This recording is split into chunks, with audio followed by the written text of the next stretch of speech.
వాళ్ళ మంత్రివర్గం ఏం చేస్తూ ఉంది? ఊరికే ఢిల్లీకి పోవడం రావడం కాదు కదా మీరు ముఖ్యమంత్రి అయింది.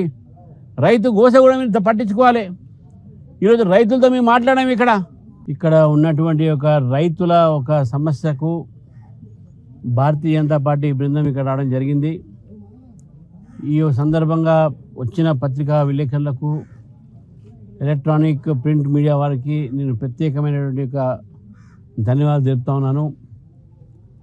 ఈరోజు భారతీయ జనతా పార్టీ గత 3 రోజుల నుంచి కూడా రైతు గోస బీజేపీ భరోసా యాత్ర తీస్తూ ఉంది.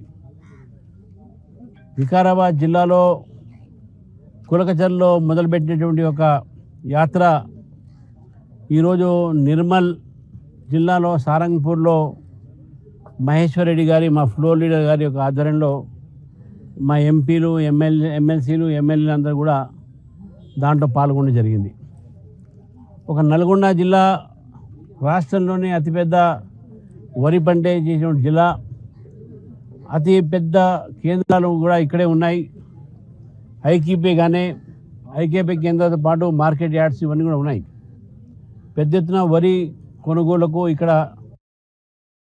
అంటే ఈరోజు నల్గొండ జిల్లాకు నీళ్ళు రావడం జరిగింది.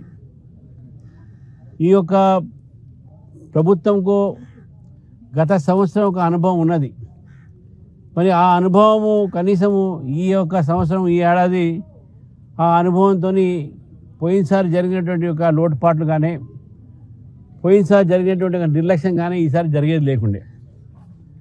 ప్రభుత్వానికి తెలుసు ఈ యొక్క పంట ఇప్పుడు ఈ సమయంలో వస్తుంది, ఈ సమయం నుంచి ఈ సమయం వరకు మార్కెట్ యార్డ్కు రైతులు తీసుకువస్తారు. మరి ఎంత ఎగుమతి అయింది, ఎంత రాబడి అవుతున్నది, ఎంత మనం కొనాలి అనేటటువంటి అంచనా వాళ్ళకు ఉంటుంది. వాళ్ళు అదేవిధంగా కేంద్ర ప్రభుత్వంగా చెప్తారు వాళ్ళు. కానీ ఇప్పటి వరకు ఆ ప్రభుత్వము దీనిపైన ఎటువంటి ఒక కనువిప్పు కాలేదు, చర్య కూడా తీసుకోలేదు మనకు స్పష్టంగా కనబడతా ఉంది. కలెక్టర్లు అగ్రికల్చర్ డిపార్ట్మెంట్ నుంచి ఒక సమాచారాన్ని సేకరిస్తారు. ఎన్ని ఎకరాలకు పండిస్తున్నారు, ఎన్ని వరి పండిస్తున్నారు, ఎన్ని మక్క పండిస్తున్నారు, ఎంత వారికి ఈ క్రాప్స్ వస్తున్నాయి, పంట ఏ విధంగా ఉన్నది అనేది వాళ్ళకు ఉంటుంది, అంచనా ఉంటుంది. ప్రభుత్వంలో పంపిస్తారు. మరి అటువంటి ఒక తయారీ ఏం లేనట్టుంది ప్రభుత్వానికి.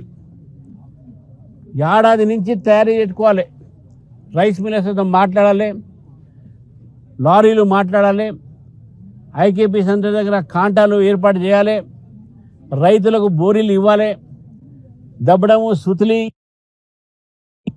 కాంటా ఉంటుంది.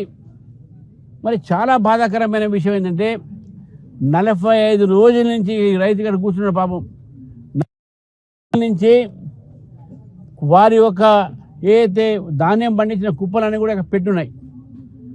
ఎన్నోసార్లు అకాల వర్షాలు వచ్చినాయి, కొన్ని కుప్పలకు టార్పాలిన్ కూడా లేవు. అది మగ్గి వానలో తడిచి మాయిశ్చర్ ఏర్పడిన విషయాన్ని మనం చూస్తూ ఉన్నాం. దాంతో ధాన్యం ఒక రేటు కూడా పడిపోతుంది. భారతీయ జనతా పార్టీ యొక్క బృందం ఈరోజు తిరుగుతున్నదంటే కలెక్టర్లతోని ప్రెజర్ పెట్టించేసి వాళ్ళు బలవంతంగా ఎన్ని లిఫ్ట్ చేయాలని లిఫ్ట్ చేస్తున్నారు. ఇంకా అట్టబడి దాదాపు 250 కుప్పలు ఉన్నాయి ఇక్కడ. మేము చూసాం, మీరు కూడా మాత్రం వచ్చారు. ఎప్పుడు కొంటారు? మార్చి 25 ఆ ప్రాంతంలో కొనాల్సినటువంటి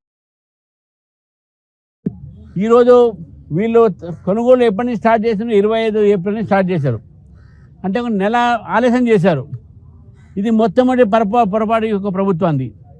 దాని తర్వాత కొనుగోలు చేసేటప్పుడు కూడా ఆ కొనుగోలు కేంద్రాలు టార్పోలిన్ లేవు, అమాలీలు లేరు. అదేవిధంగా రైస్ మిల్లుకి పంపించే దాంట్లో ప్రతి ఒక్క బస్తాకు 4 కేజీల ఒక ఏదైతే ధాన్యం ఉందో దాన్ని తగ్గిస్తున్నారు బస్తాకు. ఈ విధంగా వాళ్ళు తగ్గించేటటువంటి ఒక 41 కిలో ఉన్నటువంటి ఒక బోరీని 4 కిలో దాంట్లో తగ్గించేసి రైతుకు నష్టం చేస్తూ ఉన్నారు. అక్కడ అమాలీ డబ్బులు కూడా రాష్ట్ర ప్రభుత్వం ఇవ్వాలి, ఆ రాష్ట్ర ప్రభుత్వం ఇవ్వట్లే, రైతులే ఇస్తూ ఉన్నారు. బోరీలు సప్లై చేయలే. మేము మన కొన్ని చూడబోతే రాత్రి 4 గంటలకు తెల్లవారుజామున వచ్చి బోరీలు అందరికీ తీసుకోపోండి అని చెప్తా ఉన్నారు. మళ్ళీ కుల్కచర్లలో కాబట్టి ఇటువంటి ఒక పరిస్థితి ఎందుకు వచ్చింది? రేవంత్ రెడ్డి గారు ఆలోచించాలి. వాళ్ళ అగ్రికల్చర్ మినిస్టర్ ఏం చేస్తున్నారు, వాళ్ళ రెవెన్యూ మినిస్టర్ ఏం చేస్తూ ఉన్నారు, వాళ్ళ మంత్రివర్గం ఏం చేస్తూ ఉంది. ఊరికే ఢిల్లీకి పోవడం రావడం కాదు కదా మేము ముఖ్యమంత్రి అయింది. రైతు గోస కూడా మీరు పట్టించుకోవాలి. ఈరోజు రైతులతో మేము మాట్లాడాము ఇక్కడ.